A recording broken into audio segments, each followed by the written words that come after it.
The bar when it comes to conducting proper investigations seems to be ever rising. In a recent decision, the Ontario Human Rights Tribunal doled out one of the highest ever awards relating to an employer's deficient investigation process, resulting in the employer having to pay the complainant $170,000 in damages.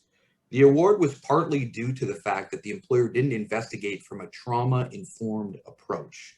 So, Sheldon, I'll ask you, what does it mean to investigate from a trauma-informed approach? Well, Seth, one of the key reasons why the awards are getting higher is because the requirements for investigations are becoming more technical and complex.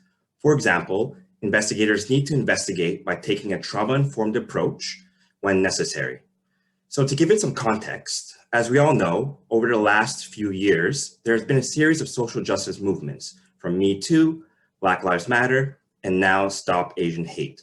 And we can tell you from firsthand experience that we have seen a significant number of complaints that have been triggered because of these social movements that has required our firm to investigate through a trauma-informed approach.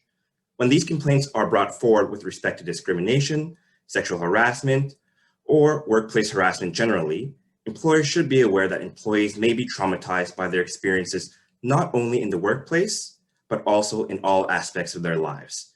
So it is crucial for investigators to be trained on how to investigate using a trauma-informed approach, which means recognizing that individuals who have suffered trauma may present their evidence in ways that affect their credibility and reliability. This is being increasingly recognized by the courts. So for example, a deficient credibility and reliability assessment was a key consideration in the recent sexual harassment case of Joe Singer Shoes Limited, which is one of the biggest human rights tribunal awards provided to an applicant in the amount of $170,000. Although the applicant's evidence was unreliable, the tribunal felt that the applicant was credible and preferred her evidence over Mr. Singer's.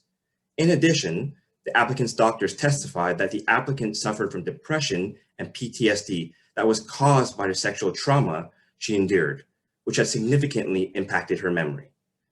This case is significant because as investigators, the evidence that we receive will not always be the most reliable, especially when someone has experienced trauma. So for those who will be conducting trauma-informed investigations, they should be properly upskilled. And if you don't have that capacity to conduct in-house training, you should engage a third-party investigator because the cost of not doing so can be significant.